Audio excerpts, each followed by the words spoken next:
நீங்கள் தவறவிட்ட எபிசோடுகளை இப்பொழுதே காணுங்கள் உங்கள் Tandivan.com மற்றும் Tandivan யூடியூப் சேனலில்.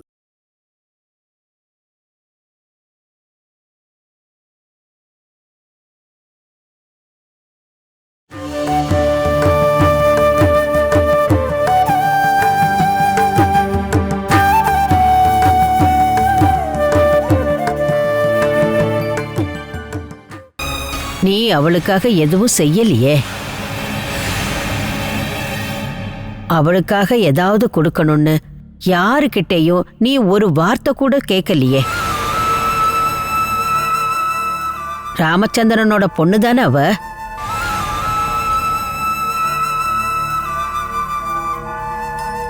அவளோட சொத்தா நான் என்னையே கொடுத்துட்டேன்.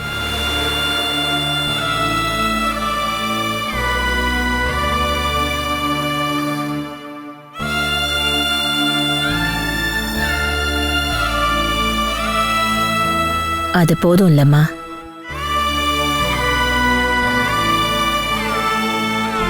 போதும், நீ சொன்னதே போதும். குருச்சேத்திர போருக்கு முன்னாடி கௌரவர்கிட்ட கிருஷ்ணன் கேட்டிருக்காரு, உனக்கு நான் வேணுமா இல்ல போர் தான் வேணுமான்னு. கௌரவர்களோட பார்வையில கிருஷ்ணன் ஒரு சாதாரண மனுஷன், இன்னொரு பக்கம் அதிகமா போர்படை வீரர்கள். அவங்க எல்லாரும் போர் தான் வேணும்னு சொன்னாங்க. ஆனா போர்ல ஜெயிச்சது கிருஷ்ணர் தான் வேணும்னு சொன்ன பாண்டவர்கள்.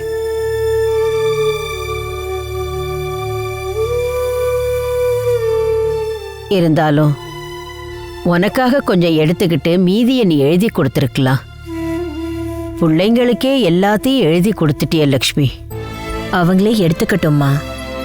எப்ப இருந்தாலும் அது அவங்களோட தானே. அவங்களுக்காக தானே நான் இவ்வளோத்தையும் சம்பாரிச்சேன். என் புருஷன் என்னையும் என் பசங்களையும் விட்டுட்டு போனப்போ கொஞ்சம் கடன் மட்டும்தான் எனக்காக இருந்தது. நான் ரொம்ப உழைச்சுதான் நான் இந்த அளவுக்கு வந்தேன். இனிமே அவங்களோட காலம், அவங்க பார்த்துக்கிட்டோம். கிருஷ்ணாவுக்கு நீ என்ன செய்ய போற?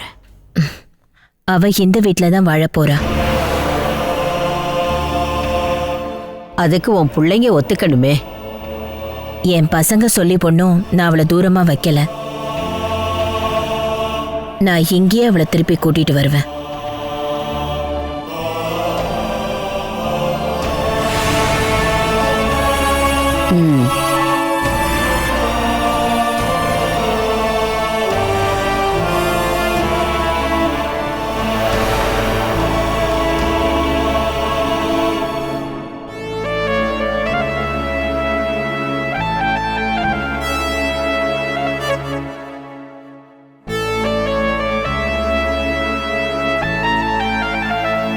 சாப்பிட போலாமா?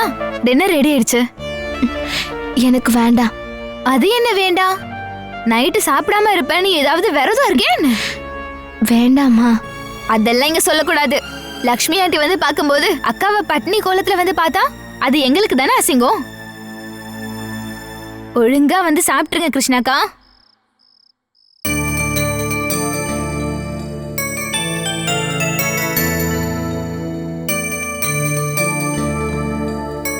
போய் கை கழுவிட்டு வாங்க.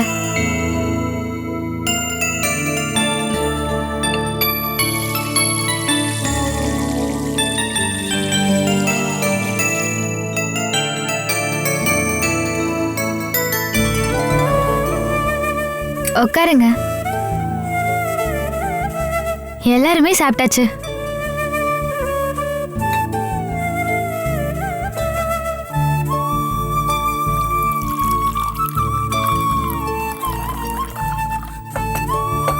ஒவ்வொரு அரிசியும் எண்ணி பார்த்துதான் சாப்பிடுவியா?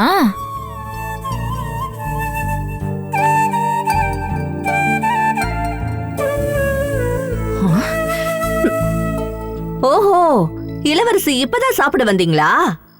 முன்னாடி கூப்பிடும் போது பசி இல்லைன்னு சொன்ன.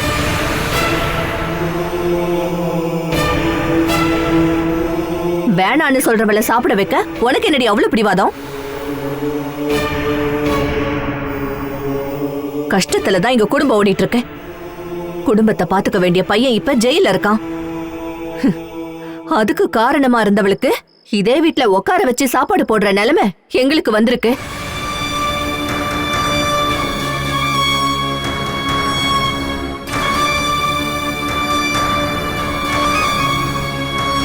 இவளை பாத்தீங்களாமா? வெக்கமே இல்லாம கூச்சமே இல்லாம சாப்பிட வேண்டியது தூங்க வேண்டியது. கால சுத்தன பாம்பு கடிக்காம போகாத ரம்யா. இனி கடிக்கிறதுக்கு என்ன இருக்கு? எங்களுக்கு இருந்த ஒரே ஒரு அண்ணனோட வாழ்க்கையும் அழிச்சிட்டேல்ல.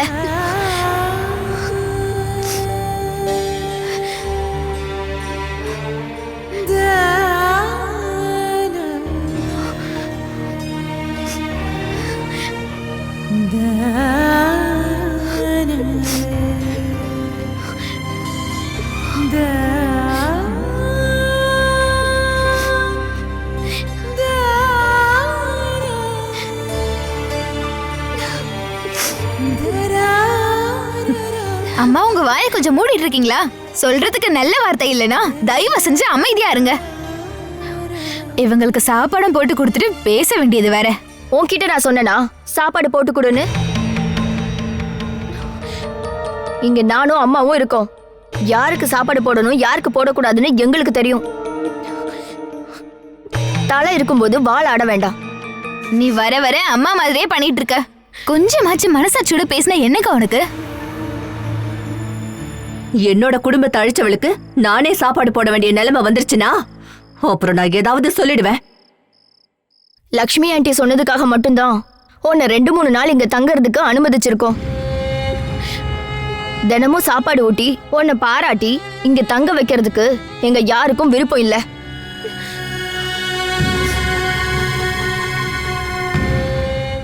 இந்த மாதிரி சாப்பிடும் போதுதான் கேவலமா பேசணும்னு ஏதாவது சபதம் எடுத்திருக்கியா என்ன? என்னதான் இருந்தாலும் லக்ஷ்மி ஆண்டி வரும்போது நான் கண்டிப்பா இதை கேட்பேன். யாரு வேணும்னாலும் இவங்களை இங்க உதச்சு விளையாடுறதுக்கு அதுக்குதான் நீங்க இங்க அனுப்பியிருக்கீங்களான்னு லக்ஷ்மி ஆண்டியை பார்த்து நான் கேட்பேன். பிடிக்காதவங்களை பார்த்தா ஏதாவது சொல்லதான் செய்வாங்க. அதுக்காக யாரையும் நான் குத்தவும் இல்ல உதைக்கவும் இல்ல.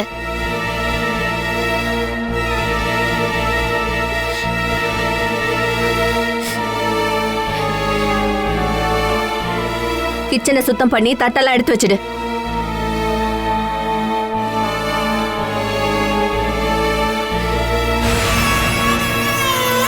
உங்களுக்கு என்ன வந்து ஊட்டி விடுவா? உங்களுக்காகனா இவங்க கிட்டலாம் சண்டை போட்டது பத்தலையா?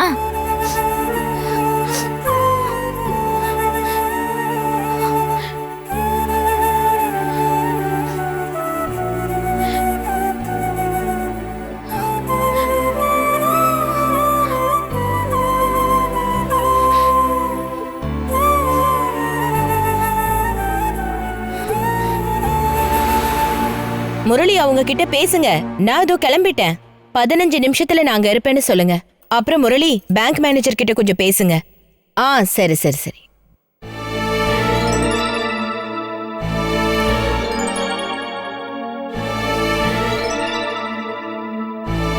எங்க போறீங்கம்மா?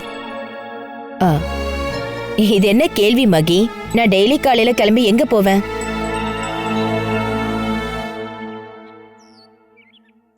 கல்யாணம் சொத்து பிரிக்கிற வேலைக்கெல்லாம் ரொம்ப நாள் ஆயிடுச்சு. ஆபீஸ்ல நிறைய வேலை பெண்டிங்ல இருக்கு. நில்லுங்கம்மா. என்ன மகி, எதுவா இருந்தாலும் சீக்கிரம் சொல்லு. ஆபீஸ்ல ஒரு பிசினஸ் பார்ட்டி எனக்காக வெயிட் பண்றாங்க. வாங்கடா.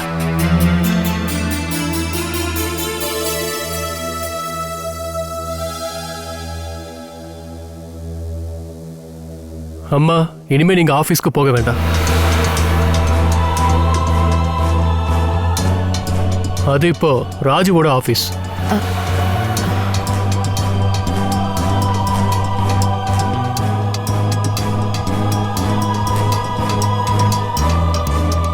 உங்களோடது இல்லம்மா. ராஜுவோட ஆபீஸா? நம்ம எல்லாரோட ஆபீஸ் தானே அது? அது முன்னாடி பார்ட்டிஷன் டீடு படி எக்ஸ்போர்ட் பிசினஸ் அதோட ஆபீஸ் எல்லாமே என் பேர்ல இருக்கு. இனிமே அம்மா அங்க போய் உட்கார்ந்து கஷ்டப்படலாம் வேண்டாம்.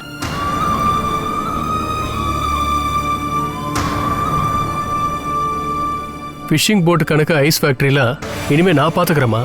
அதெல்லாம் என்னோட கணக்காச்சே. கன்ஸ்ட்ரக்ஷன் சைட்டுக்கு போய் அம்மா இனிமே தேவையில்லாம வெயில்லாம் நிக்க வேண்டாம்.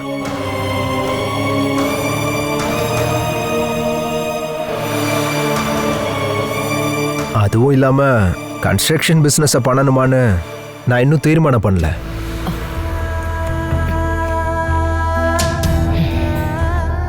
தாராவோட அப்பா கிட்ட பேசிட்டு தான் பிசினஸ் ஸ்டார்ட் பண்றத பத்தி யோசிக்கணும்.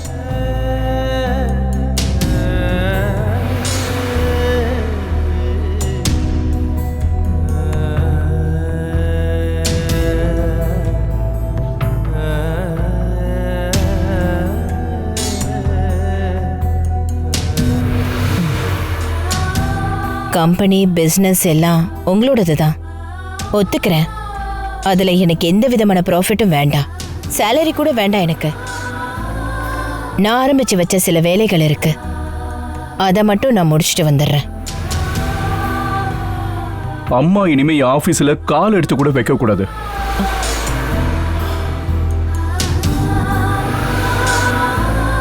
இனி அதுக்கு அவசியம் இல்லை. அம்மா இனிமே நீங்க உட்காந்து டிவி பாக்குறீங்களோ புக்கு படிக்கிறீங்களோ என்ன வேணா பண்ணலாம். வயசான காலத்துல ஓடி உழைச்சு நீ எதுக்குமா கஷ்டப்படணும்? போதும் கஜேந்திரா, அம்மா மேல அதிகம் பாசத்தினால தான் நீங்க இதெல்லாம் எனக்கு வேண்டான்னு சொல்றீங்க. புரிஞ்சிடுச்சுன்னா அதுக்கேற்ற மாதிரி நடக்கணும்ல. நீங்கள் உள்ளே போய் உட்காருங்கம்மா.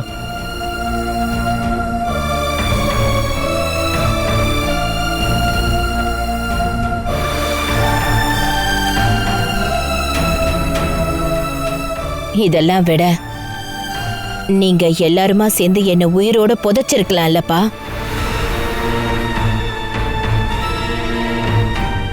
இப்ப கண்டிப்பா உங்களுக்கு வேலை பார்த்துதான் ஆகணும்னா அம்மாவோட ஷேர்ல கொஞ்சம் இடம் இருக்குல்ல, அங்க போய் நீங்க விவசாயம் பண்றீங்களோ இல்ல என்ன வேணாலும் பண்ணுங்க.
லக்ஷ்மி,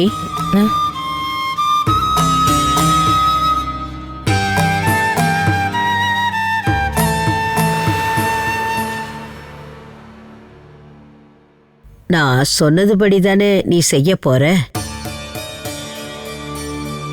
இப்ப தெரியுதா எது உன் இடம்னு? என் ரத்தத்தை சிந்தி நான் வளர்த்த என்னோட பிசினஸ் 30 வருஷமா நான் உட்கார்ந்த என்னோட சேர், என்னோட ஆஃபீஸ். இனி சொல்லி என்ன பிரயோஜனம்?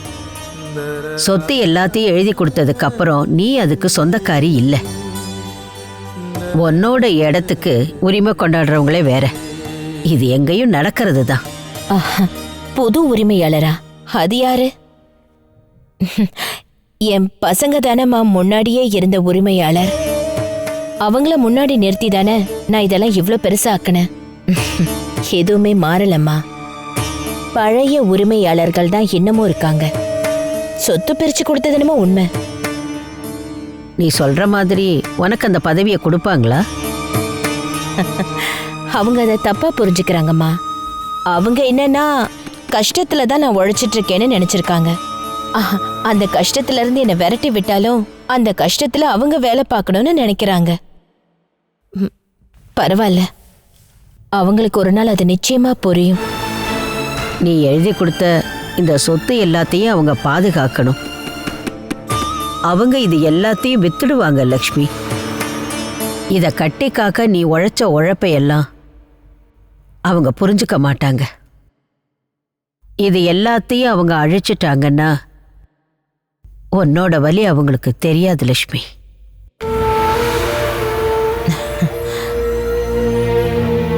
என்ன இருந்தாலும் நான் அவங்கள கைக்குள்ளேயே தான் வச்சிருக்கேன்னு இனிமே என்னை யாரும் திட்ட மாட்டாங்கல்ல. பெத்தவளே பிள்ளைங்களை கெடுத்து வச்சிருக்கான்னு சொல்லி நானும் கேட்டிருக்கேன். அம்மா, நான் என்ன பண்ணிருக்கணும் சொல்லுங்கம்மா. எல்லாத்தையும் கொடுத்திருக்க கூடாதுன்னு சொல்றேன். இப்பவும் இதைத்தான் சொல்றேன், நாளைக்கும் இதையே தான் சொல்லுவேன். அவங்க எல்லாரும் ஒரு கூட்டமா இருக்காங்க, நான் தனியா இருக்கேம்மா. மாதவன் அண்ணன் கூட அவங்க பக்கம்தான். அவங்களுக்கு தேவை கிருஷ்ணாவோட ரத்தம் தான். நான் அந்த இடத்துல சொத்து புற எழுதி கொடுத்து அவளை காப்பாத்திட்டேன். அம்மா அதை புரிஞ்சுக்கிட்டா போதும். இனி என்ன நடக்கணுமோ அது நடக்கட்டும்.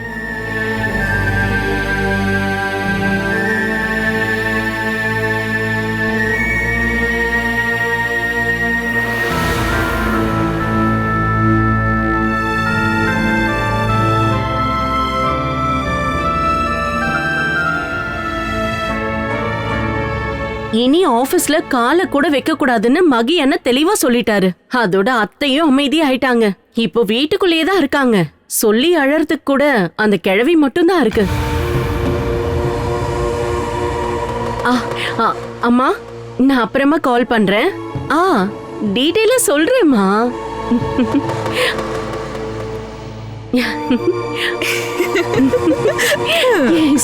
நான் இனி செத்தாலும் பரவாயில்ல பாமாக்கா, நம்மளோட ஆசை நிறைவேறிடுச்சுல்ல. சாகறதுக்கா? இனிமே தானே ஜெயா நம்ம வாழ போறோம். கம்பெனி, பிசினஸ், ஃபேக்டரி எல்லாம் தைரியமா நம்மளோடதுன்னு சொல்லலாம். ஆமா, நேத்து வரைக்கும் இப்படி எல்லாம் இருந்துச்சா? அம்மா வந்து ராஜமாதா மாதிரி, நம்ம எல்லாம் முன்னாடி கைய கட்டி நிக்கிற ஏழைங்க மாதிரி. இந்த பீரோல இருந்த பாட்டில்ஸ் எங்க? நீ அதை எடுத்து மாத்திட்டியா? நான் தான் மறைச்சு வச்சேன். இன்னைக்கு ஒரு நாளாவது சரக்கு போடாம இன்னைக்கு ஒரு நாள் சும்மா இருங்களேன். இன்னைக்கு என்னென்ன ப்ரோக்ராம்னு நானும் ஜெயாவும் சேர்ந்து முடிவு பண்றோம். நீங்க அதுக்கு ஒபே பண்ணா மட்டும் போதும். நம்ம 4 பேர் ஒன்னா இன்னைக்கு வெளியே போறோம். ஏதாவது ஒரு நல்ல ரெஸ்டாரண்ட்ல டின்னர், அப்புறம் மூவி, அப்புறம் பாமக்கா மத்தது சொல்லுவாங்க. முதல்ல ஜெயா சொன்னதெல்லாம் பண்ணி முடிச்சதுக்கு அப்புறமா நான் என்னோட டிமாண்ட சொல்றேன்.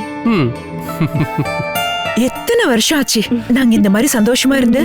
இப்பயாச்சும் உங்க அம்மா முன்னாடி நின்னு இப்படி பேசுறதுக்கு உங்க எல்லாருக்கும் தைரியம் வந்திருக்குல்ல. இந்த வீட்ல ஆம்பளைங்க எல்லாம் ஆம்பளையே இல்லன்னு நான் முன்னாடி சொல்லியிருக்கேன். அதெல்லாம் திரும்ப எடுத்துக்கிறேன். எல்லாத்துக்கும் ஒரு சமயம் இருக்கு பாபா. இந்த வாய்ப்புக்காக தான் நாங்க இத்தனை நாளா காத்துட்டு இருந்தோம். எல்லாத்தோட சாவியும் நம்ம கைக்கு வரதுக்கு முன்னாடி அம்மா கிட்ட சண்டை போடுறது புத்திசாலித்தனம் இல்லைன்னு எங்களுக்கு தெரியும். கையில கிடைச்ச அதிகாரம் எல்லாம் இனியாவது யாருக்கும் விட்டு கொடுக்காம இருங்க. சம்பாதிச்சதை கட்டி காப்பாத்துறதுக்கும் ஒரு தில் இருக்கணும். இதுக்கப்புறம் இந்த வீடு சம்பந்தப்பட்ட எந்த முடிவா இருந்தாலும் நம்ம தான் எடுக்கணும். அம்மா ஏதோ ஒரு மூலையில பேசாம இருந்தாலே போதும். இப்ப பாட்டி இருக்காங்கல்ல, அந்த அளவுக்கு இடம் கொடுத்தா போதும் அம்மாவுக்கும். அம்மா ஏதாவது சொன்னா நீங்க கண்டுக்காம விட்டுருங்க. இன்னும் கொஞ்ச நாள் போச்சுன்னா அவங்க வாயே திறக்க மாட்டாங்க. பாத்துக்கிட்டே இருங்க. அந்த காரோட சாவியும் நம்ம வாங்கி வச்சுக்கணும். அப்புறம் வீட்டுக்குள்ளேயே இருப்பாங்க. சரிதான், அம்மாவுக்கு எங்கேயாவது போகணும்னா நம்ம கிட்ட சொல்லட்டும். ஒரு டிரைவரை வச்சு அனுப்பி வைக்கலாம். ஆமா, எதுவா இருந்தாலும் நம்ம சொல்ற மாதிரி தான் அவங்க நடக்கணும். கொஞ்சம் கொஞ்சமா நிப்பாட்டணும். ஒரேடியா நம்ம எல்லாத்தையுமே நிப்பாட்டிட்டோம் வச்சுக்கா, அப்புறம் அம்மா சண்டை போடுவாங்க. ஓ, அம்மா இனி என்ன பிரச்சனை பண்ண போறாங்க? இப்போ புல்லு சாப்பிடுற புலி மாதிரி ஆயிட்டாங்கல்ல. இனிமேல் அந்த புலி கூண்டுக்குள்ளேயே இருந்துட்டு போட்டுமே. அட இங்க எல்லாம் சிரிச்சிட்டு இருங்க. அம்மா எங்கேயோ கார் எடுத்துட்டு கிளம்புறாங்க. எங்க போறாங்கன்னு யாருக்கு தெரியும்? வா சரி வா.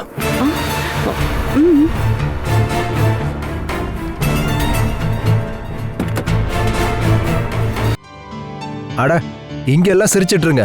அம்மா எங்கேயோ கார் எடுத்துட்டு கிளம்புறாங்க. எங்க போறாங்கன்னு யாருக்கு தெரியும்? வா சரி வா.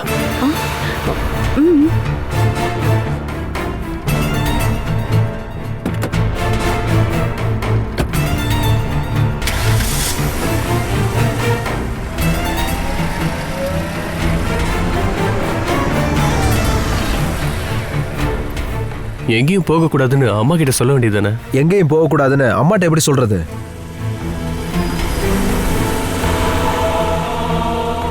வேண்டாம். ஆனா எங்க போறாங்கன்னு தெரிஞ்சுக்கலாம் இல்லையா?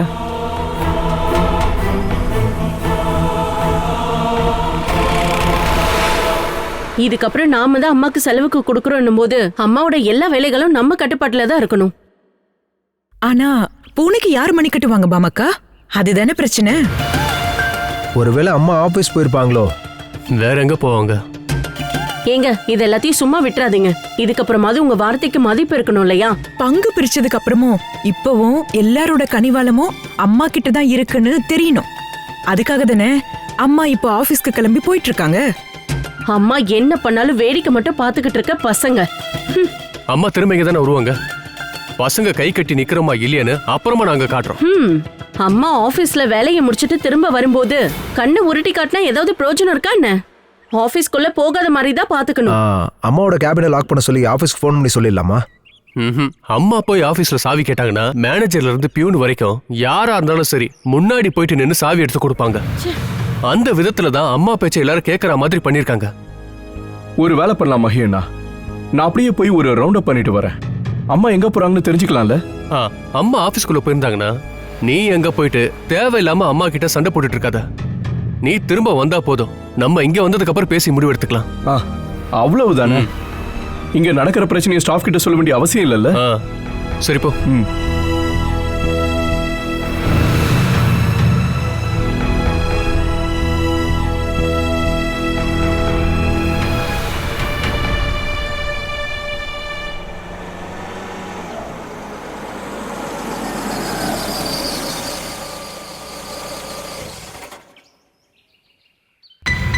அக்கா